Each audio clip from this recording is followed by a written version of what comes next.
Sinqeriteti dhe niyeti në të gjitha veprat dhe fjalët e hapta dhe të fshehta.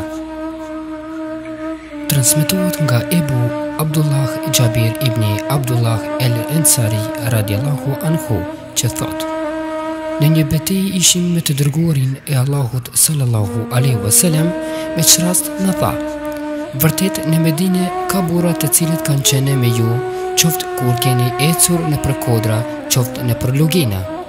Ata i kanë penguar sëmundja, sipas një transmetimi tjetër, ata janë pjesëmarrës me ju në shpërblim.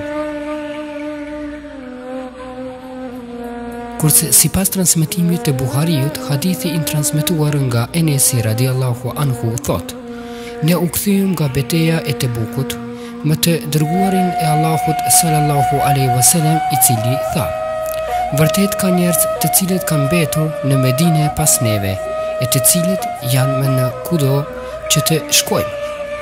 Në kodra e në lugina ata i kanë penguar sëmundja.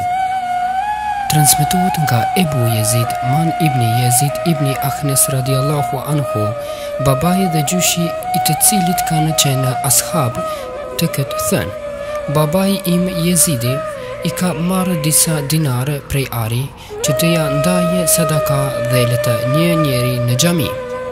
Pastaj unë shkova e i mora dhe i solla, e ai më tha: pasha Allahun, unë nuk ti kam destinuar ty. Duke grindur me të erdha tek i dërguari i Allahut sallallahu alaihi wasallam, na tha: jotja është ajo që ke vendos, o Jezid, kurse jotja ajo që e ke marr, o Oman.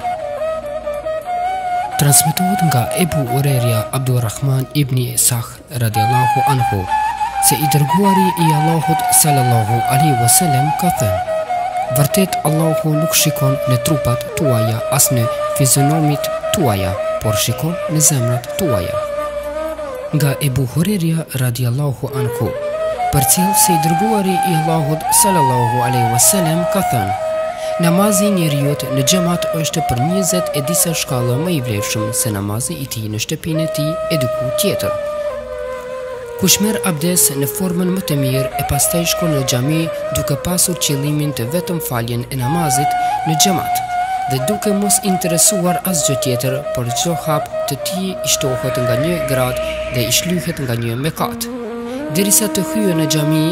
E kur të hyjë në xhami, atëherë në namaz është asa e ka përfshirë namazi se cilin prej jush e bekojnë engjëjt derisa të gjendet në vendin ku është fal namazi. Ata thonë: o Zot, mëshiroje, o Zot, fale, o Zot, pranoje pendimin.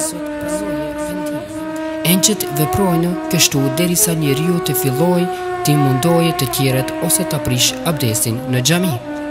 Transmetohet nga Abdurrahman Abdullah ibn Umar ibn el-Khattab radiallahu anhu se ka thënë: e kam dëgjuar të dërguarin e Allahut sallallahu alaihi wasallam duke thënë: 3 veta nga gjeneratat para jush u nisëm në rrugë e një ditë i zuri nata para një shpele në të cilën hyn dhe buajtën një shkemb urrukullues nga kodra dhe plotësisht e mbylli hyrjen e shpellës.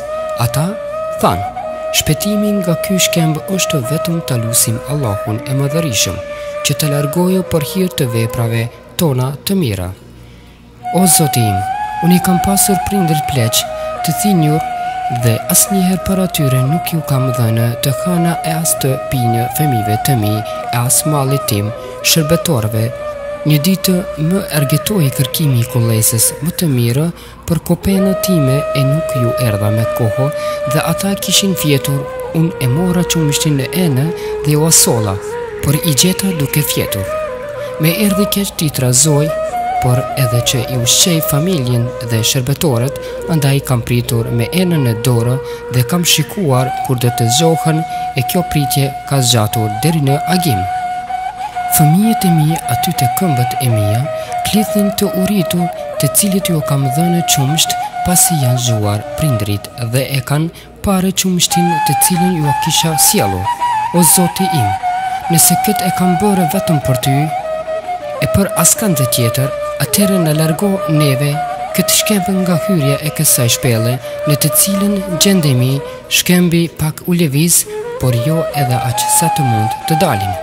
Njeriu i dytë tha: "O Zoti im, e kam pasur një kushërirë të afërm në të cilën e kam dëshiruar më tepër se tërë botën. Sipas një transmetimi tjetër, e kam dashur aq fort siç e duan burrat gratë, andaj kërkova prej saj siç kërkojnë burrat prej grave të tyre, por aja nuk më lejoi.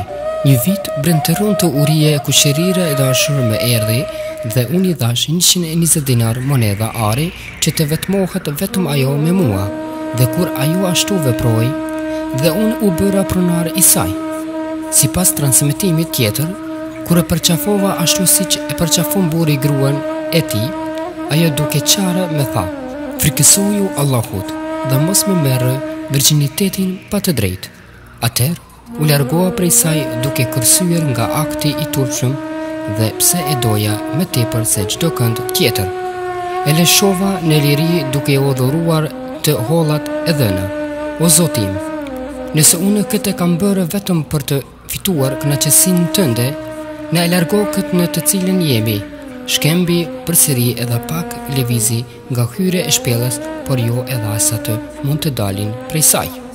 Njeriu i tretë tha: "O Zoti im, unë kam pasur rrogtar dhe të gjithëve ju kam paguar minjëherë fitimin e merituar, përveç një njeriu i cili u largua para se të merr meditjen. Unë në meditjen e tij pastaj e kam përdorur si duhet dhe pasuria e tij u shumëzuar.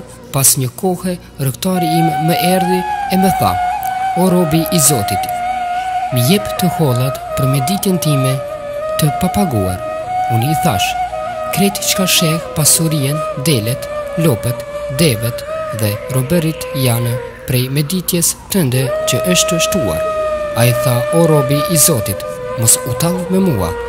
Unë atëherë i thash: "Unë nuk po tallem me ty." Pastaj e mori tër mallin dhe e qoi duke mos më lënë asgjë. "O Zoti im, nëse unë këtë e kam bërë vetëm për ty, atëherë na largo këtë shkëmb nga hyrja e shpellës." Shkembi u rrokullis kurse udhëtarët dolën dhe vazhduan rrugën.